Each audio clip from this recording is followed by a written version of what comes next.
The president is having the origin of the Kung-Flu investigated. We already know what they'll find.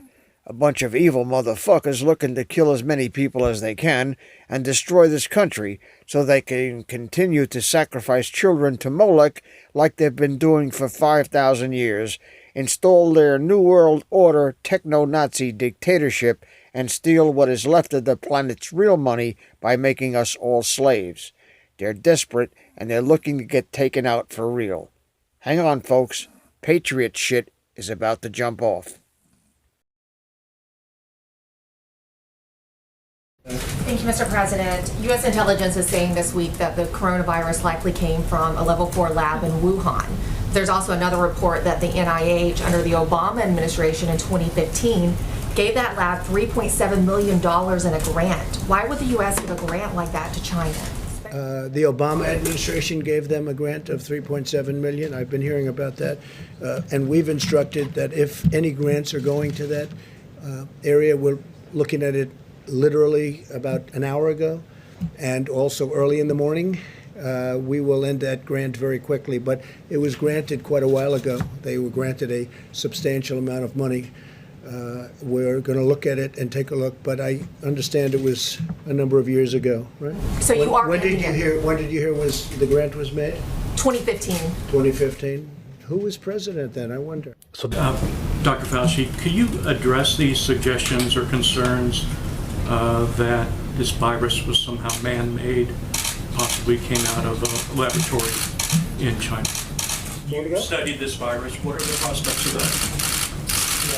There was a study recently that we can make available to you where a group of highly qualified evolutionary virologists looked at the sequences there and the sequences in bats as they evolve. And the mutations that it took to get to the point where it is now is totally consistent with a jump of a species from an animal to a human. So, I mean, the paper will be available. I don't have the authors right now, but we can make that available too. And NIH is giving away a lot of money, a lot of money. We give away for years, for many years, they give away a lot of money. And some people complain and some people don't. Some people are extremely happy. So we're looking into that also. They're giving away approximately, as I understand it recently, more than $32 billion a year. $32 billion. And so we've been looking at that for a while, and we're going to be having some statements to be made about that. $32 billion a year. It's a lot of money, and we want to make sure it's being spent wisely, and we've been doing that, by the way, and we'll have some statements on that. And those are much bigger numbers than what we're talking about with national. If you look at, with our friends from wherever they come from, 500 million is a lot of money, but it's not a lot compared to the kind of money that we give out. I think over the years it's been averaging about $32 billion. $32 billion. So we've had our eye on that one for a while. We also talked about the lab in China where I guess 3.7 million was given some time ago. And we're looking at that very closely. Chief of Staff has that pretty much under control. But it's money that, too bad it got spent there. But that was spent, what year was that, Mark? It was 4 or 5 years ago. Over the last 6 years. 6 years ago, approximately. So we're looking at that. Excuse me, sir, and everybody else who may be listening, but I have a question. Where is it in the Constitution, the superior law of the United States that every state and municipality is subservient to, where in that document does it authorize anyone in the government to piss away billions of dollars of our money to all these foreign governments and crooked-as-shit enterprises? Where? Why isn't the mainstream media, or the alternative media for that matter, asking that question? Not for nothing, but don't we have citizens here in this country that could use that money? Not that it's worth a shit anymore anyway. Anybody with half a brain can see this, but just in case you missed the big picture, the demon rats sold out America. California belongs to the Chinese, and that's why the fires last year, and the homeless on the streets shitting on the sidewalk right in front of a restaurant or Dunkin' Donuts. It's so bad they have several cell phone apps for you to report GPS coordinates of street turds, so you can see just how much of a shithole it's become. They want you out so they can move the new owners in. Secretary of State Mike Pompeo is demanding an investigation into the origins of the coronavirus. We discussed this in an interview on Friday as the president this weekend questioned China's role in the pandemic for the very first time, wondering if it was actually an accident. Watch this. The question was asked, would you be angry at China? Well, the answer might very well be a very resounding yes, but it depends. Was it a mistake that got out of control, or was it done deliberately? Okay, there's a big difference between those two. In either event, they should have let us go in. You know, we asked to go in very early, and they didn't want us in. I think they were embarrassed. No, Mr. President, I think you know this. They weren't embarrassed. They just got caught with their pants down. And we know that, and you should know it as well. Former White House Chief Strategist Steve Bannon was among the first to raise a red flag on China's deception. He wrote an op-ed last May that the U.S. was already at war with the communist country, and he joins me right now to talk more about it. Steve, it's great to see you. Thanks for being here. Thanks for having me on, Maria. Steve, that was the first time the president actually publicly raised the question of, was it deliberate? I found that stunning. You haven't heard the president raise such an issue before. Your reaction? One of the key phrases the president used, and I think if I was in Beijing, I'd be very nervous right now. He said, knowingly responsible, knowingly responsible. And I think, let's set aside for a second, this is a biological Chernobyl, but let's set aside a second the lab, and did it leak out of the lab with a technician on trying to find a vaccine? Let's leave aside the fact that were they doing gain of function experiments there against everybody's knowledge. Let's leave aside for a second whether they have an offensive biological weapons program. That's all going to be investigated. As Pompeo and Senator Cotton says, that's all now being investigated by intelligence services, by the World Health Organizations, et cetera. Let's go back to knowingly responsible. And let's be precise. This is not the Chinese people, and this is not China. The Chinese people, the decent, hardworking people of China, are the single biggest victims here. This is about the Chinese Communist Party, and they are knowingly responsible for what happened. This is an act of commission. They knew, as a matter of fact, no later than the last week of December of 2019, they knew they had human-to-human transmission and community spread. The Free Chinese and the Republic of Taiwan, the Republic of China and Taiwan, notified the World Health Organization on January 31st. One of my broadcasting partners, Miles Grove, broadcasted on the 31st about human-to-human transmission. Most importantly, the great martyr of this process in China, Dr. Li, and his colleagues in Wuhan, the doctors were on WeChat telling everybody, get ready, we have human-to-human transmission. They're coming into the hospitals now. The Chinese Communist Party. Let me show you this timeline. We have a timeline because it was December 10th, one of the earliest known coronavirus patients falling ill in Wuhan, China. And you're right, the doctor raises the alarm on the coronavirus on December 30th. What happens then, Steve? He gets arrested. He's dead now, as you know, from coronavirus.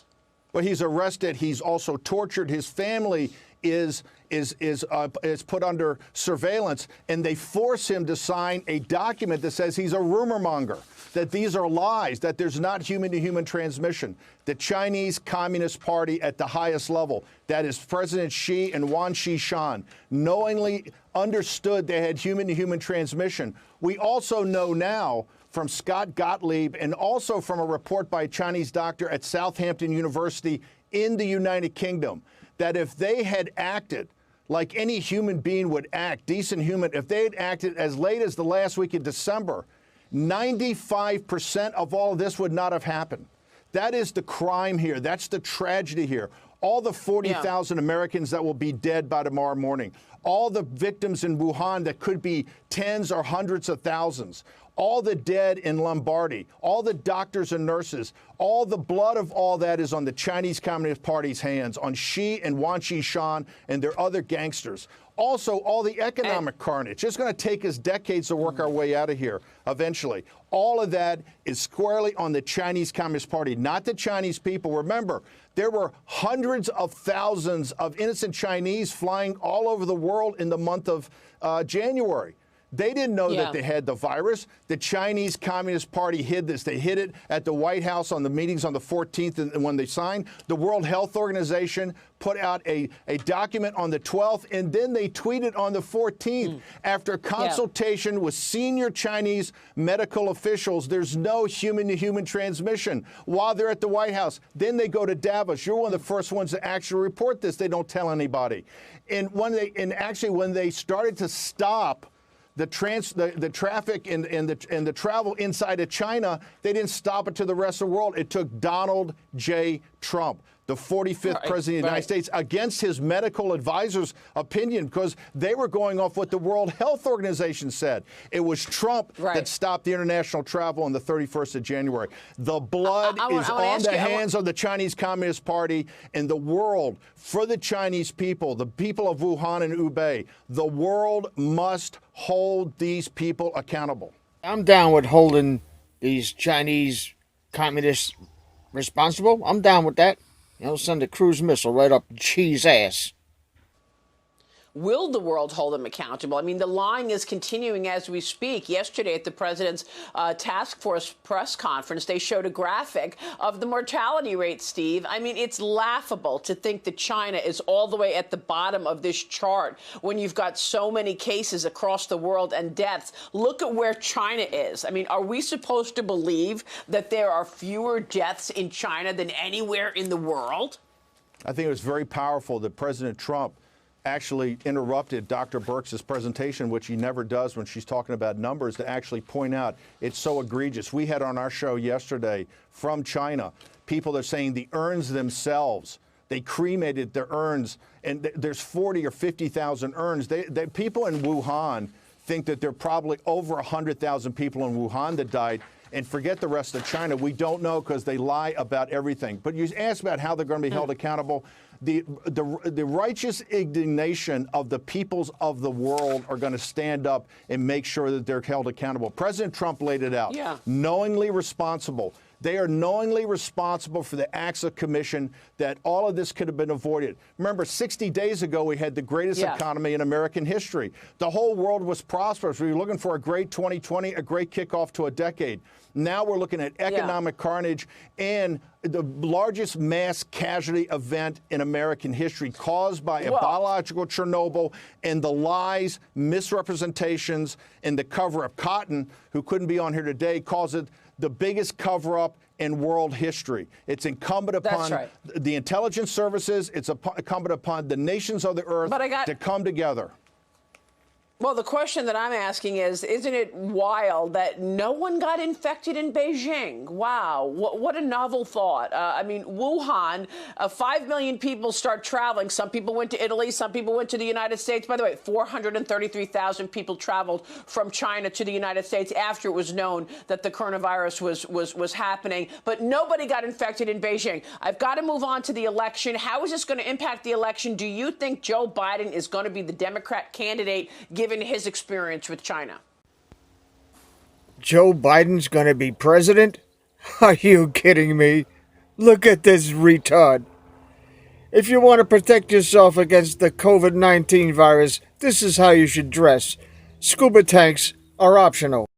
Well, first off, he's by far the weakest candidate. He's totally compromised. Remember, President Obama... I wish that people would stop using those two words in the same sentence. President Obama. This dude was never the president. Basically had Biden as his wingman to do everything with China. His compromise by the Chinese Communist Party. He is personally compromised by the Chinese Communist Party, and that'll all be laid out in details. His family's in business with him, but he has made every bad decision in this managed decline of the United States. It was Joe Biden. Remember, Joe Biden was saying last summer, hey, China's no problem. China's not a problem. It was Joe Biden that took the side of the Chinese Communist Party. He was a useful idiot for the Chinese. When President Trump stands up and says, hey, we got to stop the traffic coming in here, and we have to quarantine the people that come in. It was Biden that took the Beijing party line. It was Biden that went right to, it's xenophobic, it's nativist, it's racist. So is he the candidate? Is he the candidate, or are the Democrats going to say, he's making too many gaffes? The Democratic Party has no chance of beating Donald J. Trump with Joe Biden. It's not going to happen. Joe Biden is totally compromised by the Chinese Communist Party and by his actions. And by his actions, by the way, I'm not even saying about his health and how fuzzy, how unfocused he looks when he comes on his Proof of Life podcast that he puts out every 3 weeks. Ronna McDaniel at the RNC says something I thought was very... So is he the candidate or not? Steve, are they going to replace him as the candidate, you think? I think at the convention they're going to look very seriously at replacing Biden and have somebody that can really take on Trump. Biden cannot take on Donald J. Trump. No way. Not on China and not on any other topic. Steve, it's great to see you this morning. Thank you, Steve Bannon. And this is why everybody's thinking that the Hildebeest is going to run for the third time. Either that or Obama's boyfriend, if you get my drift. This is Dave from Net4 Truth USA, Inglorious Patriots. Thank you for watching. Thank you for sharing this video. Thank you for your comments. Thank you for your prayers. Thank you for your calls of encouragement. And most of all, thank you for your support. Please subscribe to our backup channels.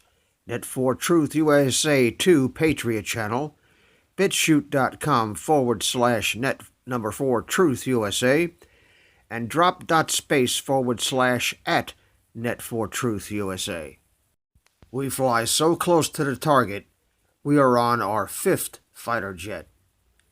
We will be relentless and persistent until the enemies of freedom are defeated. You can support this channel by using the links in the description, but for a $100 donation, I will personally send you a autographed hardcover special edition copy of Land of Childhood's Fears. Also, visit my bookstore at lulu.com/net4 Truth USA. If you are viewing this video on BitChute, you can use the links in the description to support us, or simply click the green $ dot on our video to support this channel. Thank you. Links are in the description section.